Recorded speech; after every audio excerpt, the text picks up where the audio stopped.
Hadirin hadirat sekalian, pagi hari ini adalah Ahad yang kelima.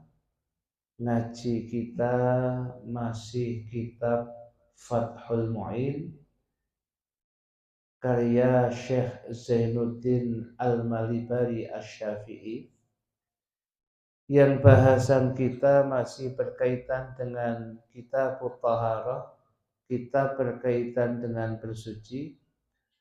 Sedangkan lebih mendalam lagi bahasan kita berkaitan dengan najasah yang harus kita sucikan. Menawi wonten sing maos basa Jawa halamannya 127.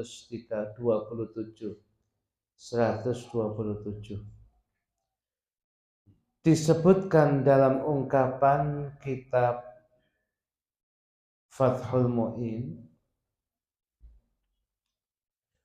walau dan seandainya rothat itu mengeluarkan kotoran. Walau rothat dan seandainya mengeluarkan kotoran, bahasa Inggrisnya nelek hadirin. Au qaat, atau kemudian muntah. Nah, failnya ini. Apa yang mengeluarkan kotoran? Apa siapa yang muntah? Bahimatun, hewan ternak. Sedangkan yang dikeluarkan itu bentuknya adalah habban, masih dalam bentuk biji-bijian. Jadi bentuknya masih padat. Fa in kana solban, maka apabila yang dikeluarkan kotoran itu yang bentuknya masih dalam bentuk bijian itu solban, masih mengeras, bentuknya masih seperti ketika dimakan itu, yaitu dalam bentuk masih bentuknya adalah mengeras, masih bentuk bijian.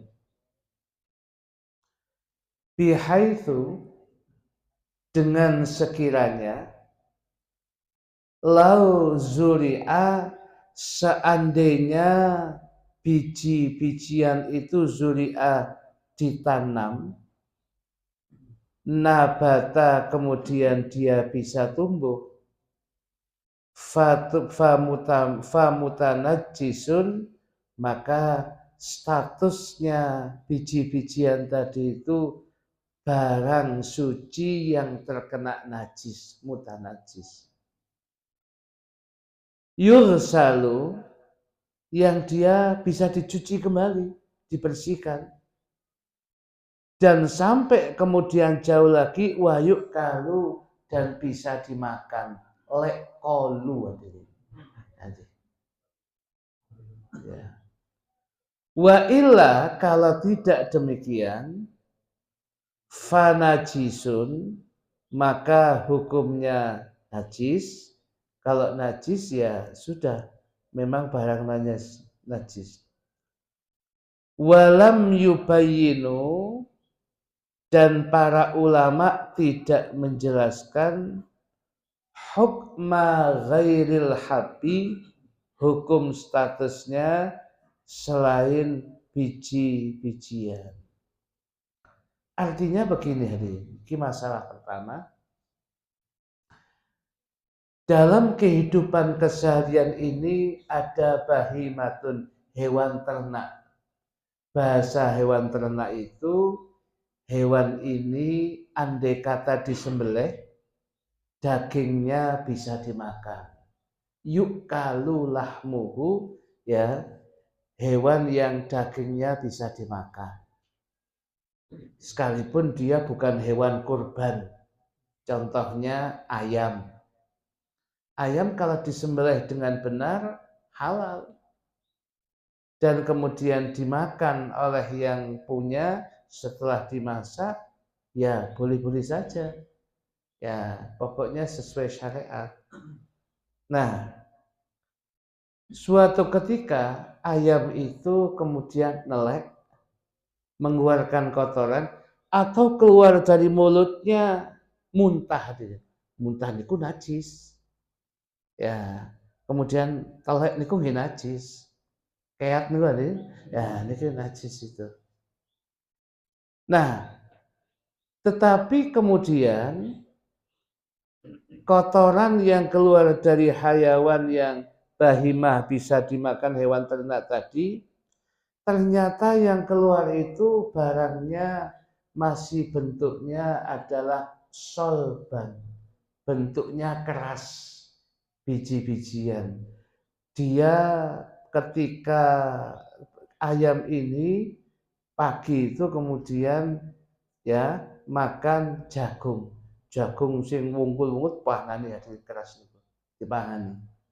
Begitu keluar metune sik jagung. Dan begitu keluarnya dalam bentuk jagung, orang masih bisa membedakan ini jagung, ini bukan, sebab bentuknya keras.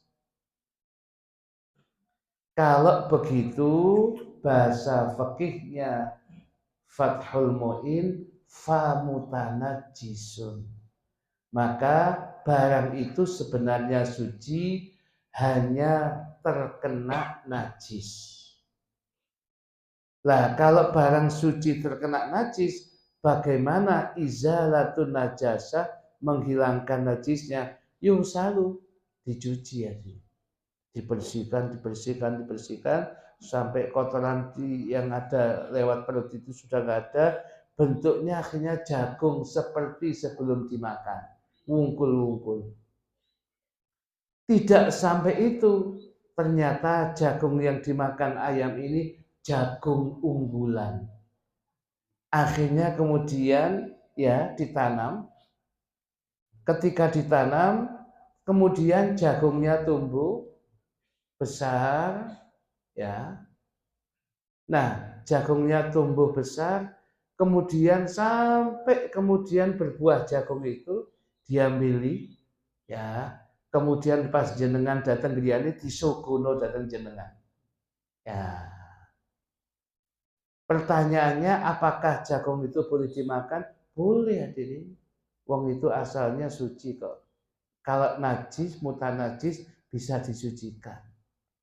Ya, tapi pun cerita. Ya, niki asalnya tekok keat mbak, anu jangan. Tapi memang cerita supaya jagung itu disuguno jangan dipangan. Ya, kayak api-apian begitu terserah. Sama lek kolu ya pangan. Ya. Begitu itu ya hukumnya wayuk kalau dibersihkan kemudian sampai kemudian ditanam umpamanya akhirnya berbuah kemudian dimakan dan diolah dimakan boleh aja. Nah, biasanya yang seperti ini yang biasa ditanyakan dan pernah kemudian dijadikan fatwa MUI adalah kopi luwak. Nah, kopi luwak. Jadi kopi luwak yang asli niku sak cingkir niku 125.000 itu. Belinya di MOG niku. Ya, ada teman yang pernah nyoba sana. Rupanya duit kurang. Akhirnya dia kayak KTP. Iya, rada setengah pegel. Mosok kopi satu loh. Memang khusus loh ya, harus sama ati lungguh iku delokon sik. Aja kudu lungguh wae. Ya, padha-padha pecele. Lek pecele kemudian mergosono Gang Pitu, ya insyaallah regane 10.000. Lek pecel kaya ngono mlebu hotel Tugu, swidak pitu ae. Gak padha. Ya, aja mung pokoke lungguh ngono ae. Ini gak padha jadi. Nah, kemudian Sehingga kemudian kopi luwak itu oleh luwaknya tadi ternyata luwaknya memiliki kepandaian untuk kemudian memilah dan memilih kopi yang bagus. Kopi itu kemudian dimakan, tapi ternyata cuma dilek tok, tidak sampai dihancurkan. Di dalam perutnya masih bentuknya kopi. Sehingga ketika dikeluarkan dalam bentuk kotoran, merungkul-merungkul di kopi niku. Nah ini hukumnya gimana Ustaz?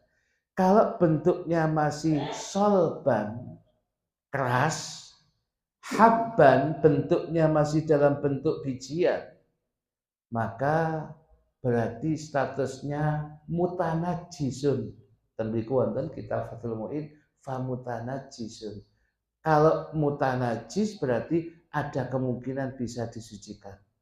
Kemudian dari kopi luwak ini dibersihkan, disucikan, akhirnya biji-biji kopinya ketemu bijinya asli, ya. Akhirnya kemudian dilanjut dengan dimasak dan kemudian dijadikan hidangan kopi, ya hukumnya suci. Karena apa? Asalnya habban biji-bijian, solban keras. Yang tidak boleh itu yang kemudian menjadi fanajisun, ya, menjadi najis ini adalah ketika istihlak. Istihlak itu bijinya hancur, makanannya yang dimakan hancur, sehingga tidak bisa membedakan apa yang menjadi satu. Nah itu najis saja. Ya itu najis semua. Kalau masih bentuknya habban, bijian, solban keras, dan bisa masih disucikan, berarti kemudian bisa menjadi suci. Jadi lek kopi luwak niki ibarat kitab ini.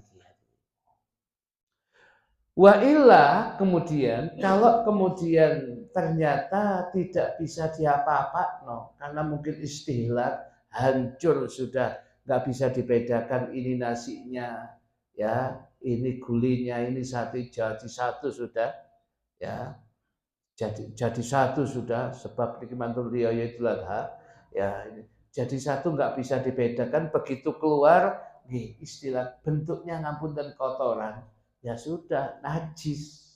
Lek najis ya sudah memang ainun najasa bendanya najis nggak bisa disucikan. Nah, sedangkan kopi luwak niku umumnya masih bisa dibersihkan. Yang tidak boleh itu masih dalam keluar dari kotor bentuk kotoran, ada bijiannya yang keras, ada mungkin kotorannya yang ada situ belum disucikan, DPP tok kemudian digoreng. Nah itu mutanajis. Kalau kemudian dibersihkan dan sebagainya suci ya. Ya, niki. Hadirin hadirat sekalian yang dimuliakan oleh Allah. Jadi kalau luwak yang asli mahal hadirin. Lho kula tumbas sasetan iku kopi luwak ik sewuan sat. Oh, iku cape luwak hadirin. Cap luwak. Mereknya luwak, bukan kopi luwak. Kopi biasa. Ya, cape cap luwak ngoten. Ya, niki. Si ngombe rupane ya padha 11-12. Ya. Ya. Nah, niki kemudian walam yubayyinu dan para ulama kemudian tidak menjelaskan hukma ghairil habbi hukum statusnya selain biji-bijian. Memang bentuknya yang bisa diginikan biji-bijian.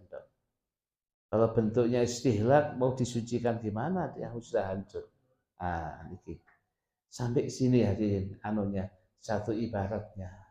Jadi kalau menjawab tentang kopi luwak ini boleh dengan catatan kalau bentuknya masih solban, habban, solban tadi itu famutanajisun.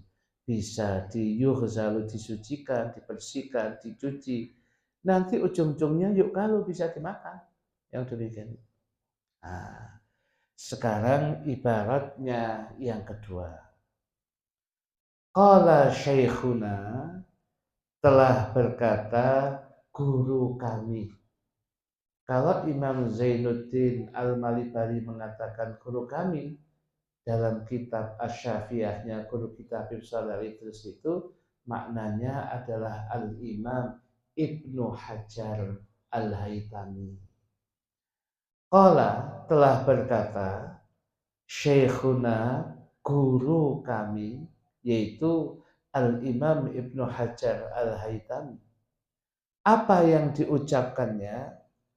Walladzi yadhharu, sesuatu yang nampak, annahu, bahwasanya, intaghayyara, apabila berubah, intaghayyara, apabila berubah, an halihi, dari keadaannya, an halihi, dari keadaannya, qoblal bal'i, sebelum ditelan, qoblal bal'i, sebelum ditelan, walau yasiron, sekalipun, walau yasiron, sekalipun cuman kecil, sedikit atau kecil bijinya, fanajisun, maka hukumnya najis. Wa illa, kalau tidak demikian, fabutanajisun, maka barangnya mutanajis, terkena najis, yang bisa jadi bisa disucikan. Dawuhipun Imam Ibnu Hajar Al-Haytami, beliau mengatakan yang pasti yang tampak pada hukum fikih itu, kalau perubahan barangnya itu keadaannya berubah sebelum dimakan, sebelum ditelan. Nah, punten, ada orang kemudian makan katakanlah barang yang kemudian sebenarnya sudah berubah dari yang namanya apa itu kopi luwak yang bijian tadi, berubah menjadi bubuk adik. Lain lagi itu adik. Begitu kemudian diminum, ya kopi luwak tapi sudah jadi bubuk. Kemudian diminum, kemudian dari kemudian ampasnya itu kemudian keluar kotoran, nah itu najis. Tidak dikatakan mutan najis. Anu bisa-bisa no, sing kopi luwak dewi sing anu kotor, gak bisa, itu istilah. Jadi sebelum diminum itu kok seperti kopi luwak tadi sudah taghayyara an hali, berubah dari bentuk aslinya. Asalnya habban, bijian, solban, keras, tapi kemudian digiling jadi bentuknya bubuk, berarti istilah itu. Loh, kalau begitu kemudian diseduh pakai air, diminum, ya diminum, maka yang demikian itu hukumnya kalau keluar apapun bentuknya najis. Tetapi kalau kemudian sekalipun ya ketika digoreng dan sebagainya, ternyata masih ada yang bentuknya bijian. Dari sekian banyak itu, si ono sing bentuk biji, ya bentuknya biji-bijian, sekalipun bentuknya kecil dan kemudian padat, ya keras, maka dalam kitab Fathul Mu'in, wa illa famutanajisun. Lek sik ngono ya mutanajis. Mutanajis itu bisa jadi dia masih bisa disucikan. Tapi jarang ada itu.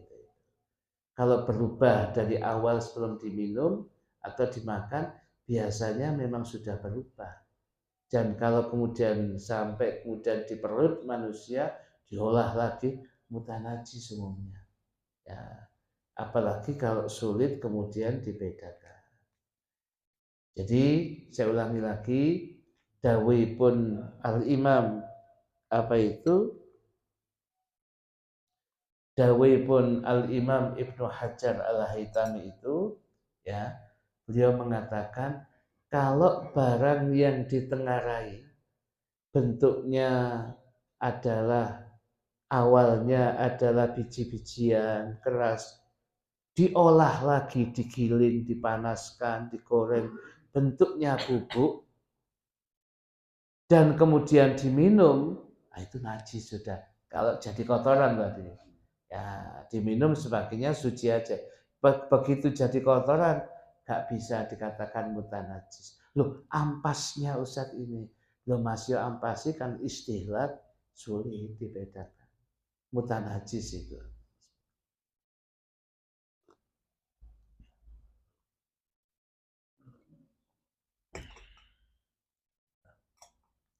Kopi luwak depan ini. Nah, itu yang kedua deh. Sekarang paham gak ini? Oke. Kemudian lagi ibarat ketika wafil majmu'i, dan di dalam kitab Majmu' syarah kitab Muhadzab 23 juz, ani Syekhi Nasrun, ada pendapatnya Syekh Nasr. Apa pendapat beliau? Al-afu, dimaafkan, dimakfu, dianggap tidak apa-apa, an bauli baqarid diyasati, an bauli status dari hukumnya air kencing, baqarid diyasati air kencing dari sapi yang biasanya untuk menggiling gandum. Ya, sapi gilingan. Alal habi, pada biji-bijian. Maksudnya apa? Ini bisa jadi karena umumul balwa, sulit dihindari. Di Mesir, di Afrika yang lain, itu makanan pokok mereka adalah gandum. Bisa jadi makanan pokok mereka adalah kacang-kacangan yang sebelum menjadi makanan mereka itu digiling dulu, sebab bentuknya banyak. Nah, sedangkan menggilingnya kadangkala menggunakan tenaga manusia. Kalau nggak banyak ya dideplok. Awet dewi dulu dideplok. Dari yang namanya apa itu padi dideplok supaya kulit-kulitnya hilang, jadinya padi. Kalau di Mesir itu gandum itu dalam bentuk banyak diputar oleh berapa orang, ya supaya kemudian gandumnya kemudian wujud butirannya gandum yang muncul. Tapi kadang-kadang kalau manusia ada lelahnya diri, maka menggunakan apa itu bantuan dari hewan tertentu. Ada yang menggunakan keledai, ada yang menggunakan kuda, tapi juga umumnya menggunakan sapi. Sapi itu cuma digaing ngeliling tok itu. Ya, yang namanya sapi ini sapi itu kan juga hewan juga. Nah, dalam kelilingan ini kemudian apunten sapi ini nguyu hadirin. Grojok-grojok wonten lan grojokane ngenai gandum niku yang sedang kemudian digiling. Ya sakjane tambah gurih hadirin. Ya niki. Nah niki ya. Sehingga orang yang punya yo belum tentu lihat itu belum tentu nanti nunggoni cak muni suwene. Ya, atau orang yang menjaga mungkin kurang perhatian. Sapi ini merongrojok nguyuh, laku uyuan ini mencerat gandum niki yang satu. Nah, kata Syekh Nasr di sini al-afu, dimaafkan, dimakfu, cipratan dari air kencingnya sapi yang digunakan untuk menggiling gandum, contohnya yang gandumnya masih bentuk alal habbi, ya nyiprat-nyiprat ke dalam bentuk apa itu dalam bentuk bijian itu.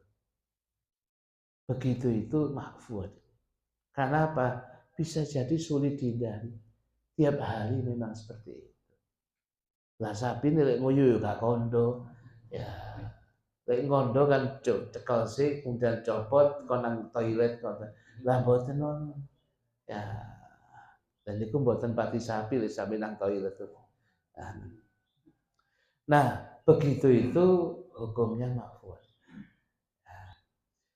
Tetapi lain pendapatnya Syekh Nasr, lain pendapatnya Imam Al-Juwaini, ya, gurunya Imam Al-Ghazali. Wa anil Juwaini, sedangkan pendapat dari Al-Imam Al-Juwaini, beliau mengatakan tasydidun nakiri, sangat menentang alal bahfi anhu, beliau sangat menentang tentang pembahasan hal ini, wa tathhirihi, dan beliau menentang tentang disucikannya hal seperti itu. Like gandum kecipratan air kencingnya sapi yang digunakan gilik, versinya Juwaini, ya najis sudah, bukan najis itu. Nah, ini kembali kepada pendapat mawon hadis. Kemudian lagi, tidak kalah pentingnya ada bahasan lain.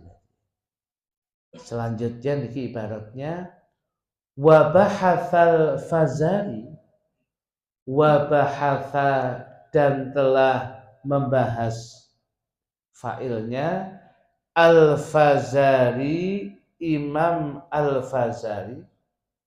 Apa yang dibahas? Al-afwa, dimaafkan, dimakfu, berkaitan dengan anba'ril fa'roti, dari kotorannya fa'roh. Fa'roh itu tikus jadi. Bacanya yang benar, fa'roh kok mba'roh, ya fa'roh, ya anba'ril fa'roti, dari kotorannya tikus. Idza waqa'a, apabila jatuh, fi ma'i'in, di dalam apa? Cairan, wa ammatil balwa minhu, dan sudah tersebar al-balwa, kesulitan yang terus-menerus di tempat itu. Artinya tikus itu mesti ada di situ, sulit dihindarkan. Akhirnya kemudian pas dia masak dan sebagainya, masakannya itu terbuka, dia belum sempat ditutup, kemudian kotoran tikus masuk di situ. Dia semakin gurih, ya. Itu bagaimana Ustaz? Apakah apa itu cairannya, apakah dudunya niku wau boleh dimakan? Lek bahasa ammatil balwa bihi, dimakfu boleh. Waduh, gak kolu nomor loro ini. Ini nomor satu itu syariatnya. Lek fikihnya boleh karena memang sulit dihindar. Tapi soal zaman gak gelem ya gak apa-apa. Ya itu, gak gelem itu ya pilihan itu. Ya, ya jadi pilihan nanti. Kalau tua pasti, dewasa pilihan. Ya, ini kan. Sebab kadang-kadang wong sepuh pikirannya si arek enom gak dewasa. Ya, ini. Jadi kembali kepada bahasan kita, ya. Jadi kadang-kadang di rumah tangga kita ada kotorannya tikus. Yang kita memang sudah berusaha menghilangkan, si ono ayat. Ngoten niku mahfud. Kalau kotorannya kita pegang, kita makan, ya najis. Maksudnya itu ketika kita nggak bisa menghindar. Bahasa ammatil balwa itu wake. Wis tak ilang kene ono kene. Wis tak bersihne kene si ono ae. Lah itu memang makfur. Ya. Jangankan itu sampai nyemplung nang jangan, ya, jangan guli, ya. sampai mlebu nang jangan gule padahal oleh iwake mek iku tok ya. Akhirnya kemudian ki opo Ustaz? Ya karena memang sulit, ya maafu. Soal jenengan boten berkenan itu urusan nomor 2. Waduh, ya anu Ustaz gak kolu aku.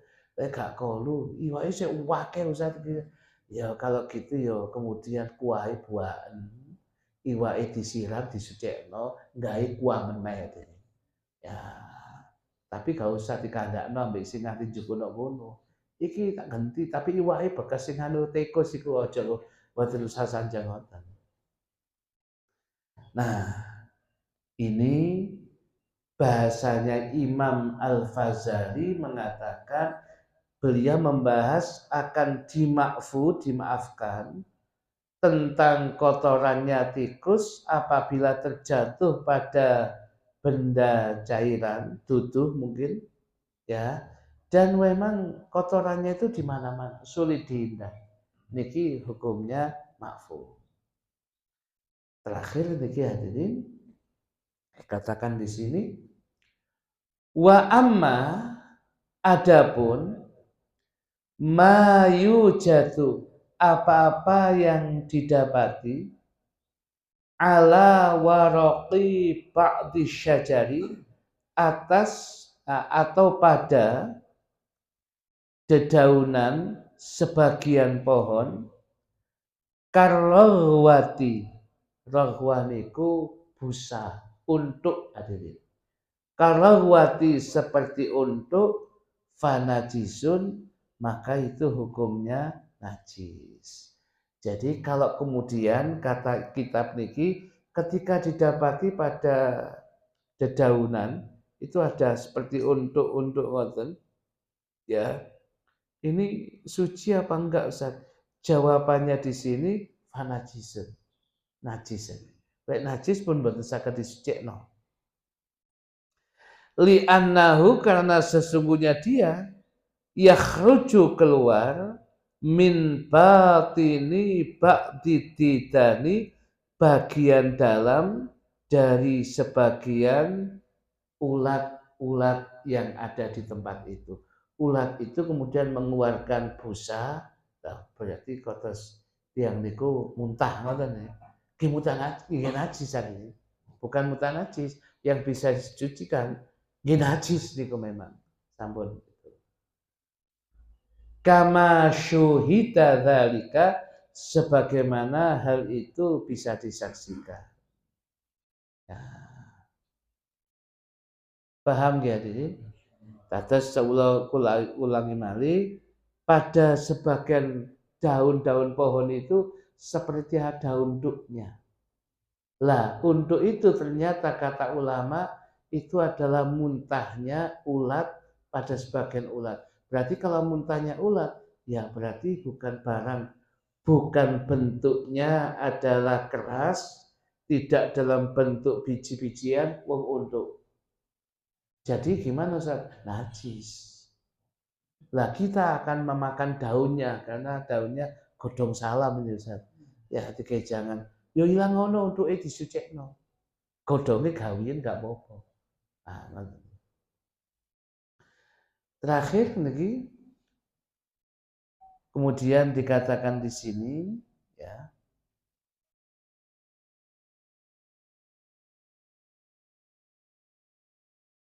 Walaisal ambaru bukanlah yang namanya ambar, ada namanya ambar itu seperti minyak ambar itu. Bukanlah yang namanya ambar itu adalah rausan, kotoran, bukan. Khilafan berbeda pendapat liman za'amahu bagi orang yang menyangkanya. Bal akan tetapi huwa ambar itu nabatun fil bahri, dia adalah tanaman yang ada di dalam air, di dalam laut. Jadi ambar itu tanaman, bukan kotorannya dari hewan tertentu. Lain yang disampaikan oleh sebagian ulama. Contohnya Al-Habib Ahmad bin Umar Asy-Syatiri wonten kitab Nailur Raja.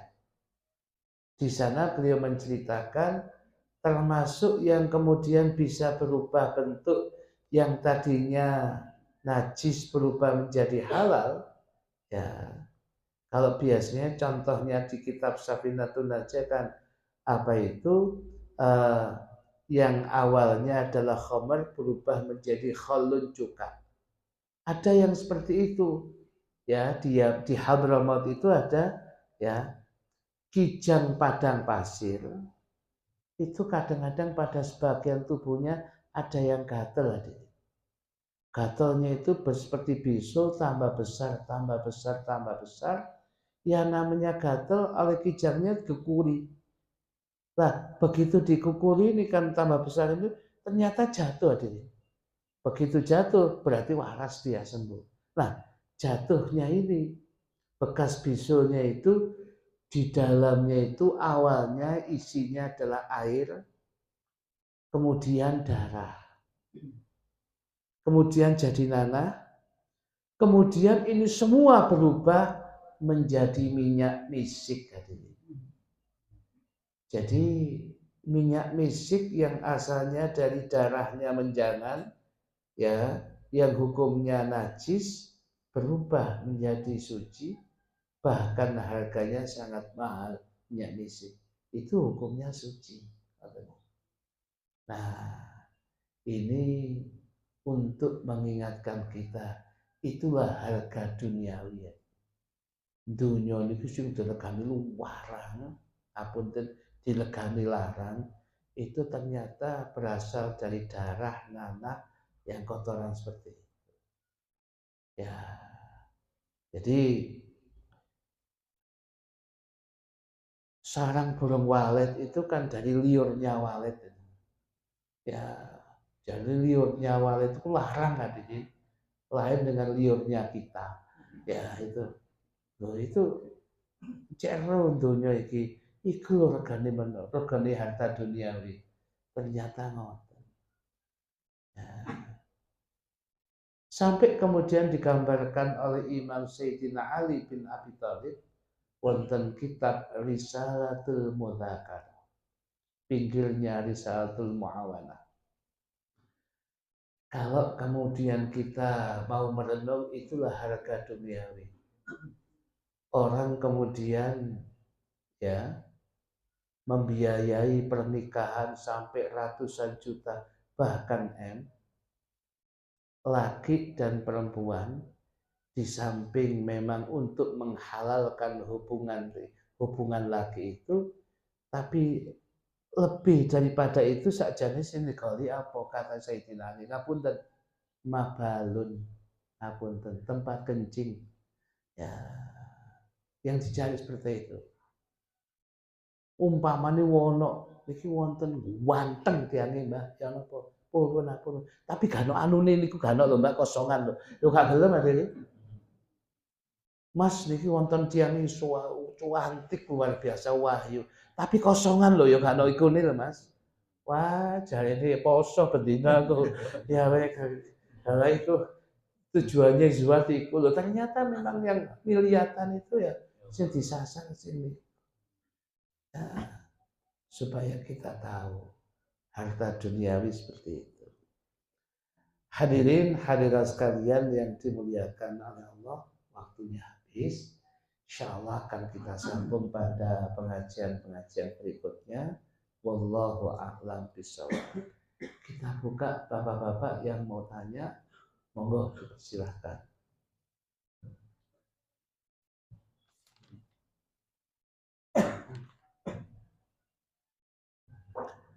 Nggak ada, silakan ibu-ibu bertanya, monggo Bu.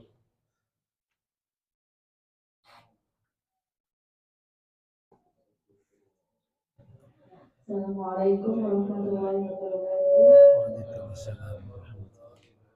Waalaikumsalam warahmatullahi wabarakatuh. Nggih, Bu. Ustaz, apakah orang yang istihadah diperbolehkan memegang Al-Quran dan melakukan ibadah-ibadah lain layaknya orang yang suci? Matur suwun.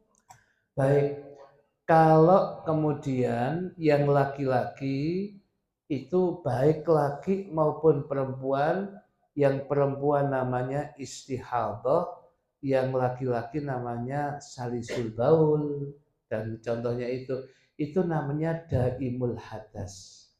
Orang yang berhadas terus-menerus. Jadi ngapunten, dari alatnya itu keluar terus-menerus seperti itu. Kalau laki-laki umumnya biasanya ya salisul baul. Salisul baul itu dia setiap 5 menit ya air kencingnya netes. Netes. Apa enggak sholat? Oh, tetap wajib sholat. Perempuan mengalami istihadhah. Setiap darahnya netes, ada yang keluar. Tapi bukan haid itu. Kalau bukan haid dan bukan nifas, berarti istihadhah, berarti tidak masuk dari kategori yang diharamkan. Hanya dia mengalami hadas terus-menerus. Dan itu penyakit perlu disembuhkan. Nah, oleh karena itu, bagi daimul hadas itu jenengan tingali dan kitab Safinatun Najah. Untuk orang ini syarat-syaratnya bersuci ditambah 2. Yang pertama, harus tidak boleh bersuci kecuali masuk waktu sholat. Begitu sudah tahu masuk waktu sholat, dia siap bersuci, segera bersuci dan segera mandi, termasuk istihadhah. Jadi orang yang istihadhah itu tidak boleh untuk sholat yang datang, dia berwudu atau membersihkan diri sebelum waktu sholat, harus ditunggu azan dulu.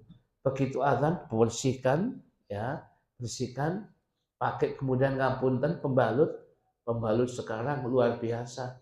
Ya, iklannya saja, jangankan kemudian air biasa, darah, banjir itu hadirin, langsung kena set hilang, kena iklannya itu. Banjir itu kena pembalut itu langsung sat niku hadirin. Kan luar biasa itu. Ya, niku iklannya seperti itu. Nah, jadi kalau kemudian sudah masuk waktu, bersihkan, pakai kemudian pembalutnya atau kalau pempes-pempesnya, ya, kemudian segera sholat. Sebab di dalam sholat itu di tengah bisa jadi ada yang netes. Itu semua makfu. Sebab itu penyakit tadi. Nggak apa-apa. Tapi sarannya setiap sholat harus berwudu. Sedangkan boleh nggak orang yang istihadhah kemudian pegang Quran? Asal setelah wudhu dari sholat itu kemudian dia pegang Quran, baca Quran, nggak apa-apa. Sebab dia bukan orang yang haid. Dan dia bukan orang yang kemudian batal wudhu. Ya memang tapi ini kondisi, nggak bisa dihindari. Begini ini asal dia tadi sudah berwudhu, ya sudah membersihkan diri, sholat wajibnya sudah dikerjakan, ba'diyah dikerjakan, dia masih melakukan yang lain, bisa baca Quran dan sebagainya, boleh. Ya, penanya kedua, cukup nih. Bismillahirrahmanirrahim.